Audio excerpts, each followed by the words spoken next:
Здравейте! Това видео е за ажурна и релефна плетка с фигури подобни на шестоъгълници.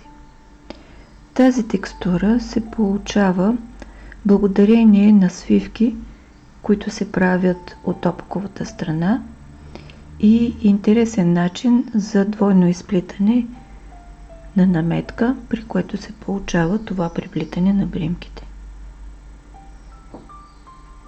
Схемата е от 4 бримки и 4 реда. Започваме от опаковата страна. На първият ред сме от опаковата страна. След 2 крайни бримки следват 4 по схема. Ще направим 2 свивки, при което те ще останат 2 и ще направим една наметка последния начин. Намятаме свивка лицева в дясно, лицева свивка в ляво и отново наметка, лицева свивка с наклон дясно, лицева свивка с наклон вляво, наметка. Продължаваме така до края на реда.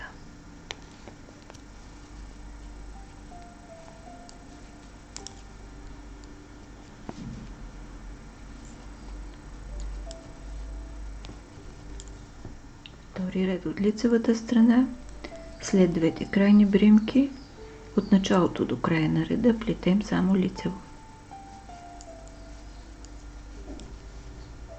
Тази плетка, двата реда, които се плетат от лицевата страна, са изцяло от лицеви бримки.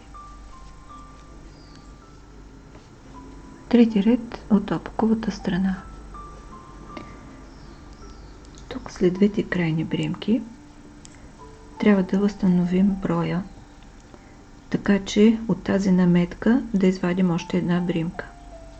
Първата наметка е в края, заради това просто изплитаме опаково. Следващите 2, които бяха свивките в първи ред, изплитаме опаково, а от тази дупка изваждаме опакова, изплитаме опаково от долния ред и следващата бримка сваляме. 2 опакови, опакова от долния ред, свалена, 2 опакови, опакова от долния ред, свалена. Това е схемата за този ред.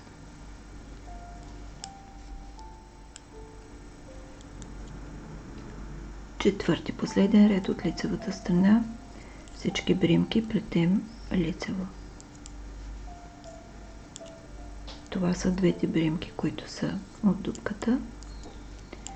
Получава се ето това прекръстосване.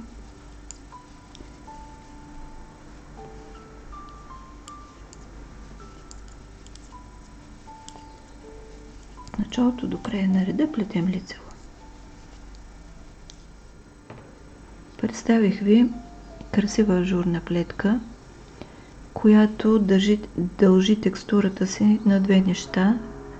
Едното са лицеви свивки, които правим от опаковата страна, за да получим това преплитане, и наметка, от която изваждаме 2 бримки в 2 различни реда, за да получим това кръстосване.